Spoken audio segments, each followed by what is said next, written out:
300 வருடமாய் முற்றுகையிட்ட அந்நிய இருட்டின் அறக்கூத்து முடிந்தது என்று முழங்கி நின்றது எந்த நாளோ அந்த நாள் இந்த நாள். செத்த பிணமாய் ஜீவனில்லாமல் மொத்தமாய் தேசத்தை முற்றுகையிட்ட மூட மூட நீர் மூட உறக்கத்தை ஓட ஓட விரட்டி எடுத்தது. விழிக்க வைத்தது வையம், வேக்க வைத்தது எந்த நாளோ அந்த நாள் இந்த நாள். பரிதவித்திருந்த பாரத அன்னை காளியாய் சீறி கைவிலங்கொடித்து பகையை துடைத்து சத்திய நெஞ்சின் சபதம் முடித்து கூந்தல் முடித்து குங்கும போட்டு வைத்து ஆனந்த தரிசனம் அளித்து நின்றது எந்த நாளோ அந்த நாள் இது.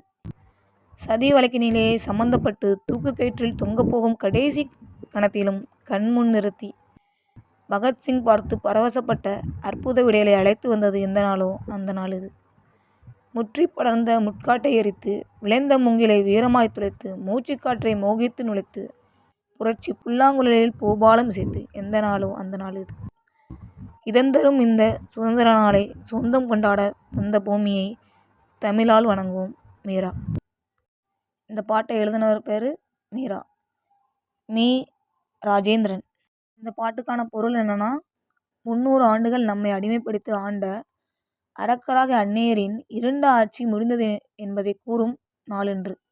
உயிரற்ற பிணங்களைப் போல கிடந்த நாட்டு மக்கள் அனைவரையும் பற்றியிருந்த அறியாமை என்னும் உறக்கத்தை ஓட ஓட விரட்டிய நாள் என்று.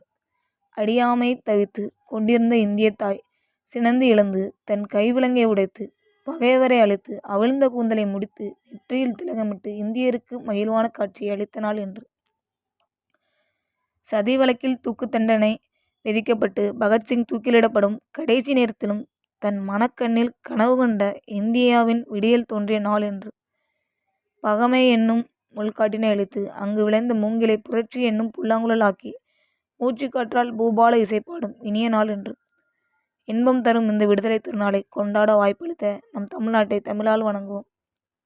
போர்டு கொடுக்குற ஃப்ரீ புக்ஸில் ஃபஸ்ட் டேர்ம் புக்கில் இந்த விடுதலை திருநாளுங்கிற ஒரு இதில் இந்த பாட்டு இருக்குது. நான் பார்த்தேன், எனக்கு ரொம்ப பிடிச்சிருந்துச்சி. ஸோ நான் உங்கள் கூட அதை ஷேர் பண்ணுறேன். உங்களுக்கும் பிடிச்சிருந்துச்சுன்னா யாராச்சும் உங்கள் வீட்டு பக்கத்தில் யாராச்சும் 7th ஸ்டாண்டர்ட் படித்தாங்கன்னா அதை எடுத்து லைட்டாக பார்த்துக்கோங்க. தேங்க்யூ.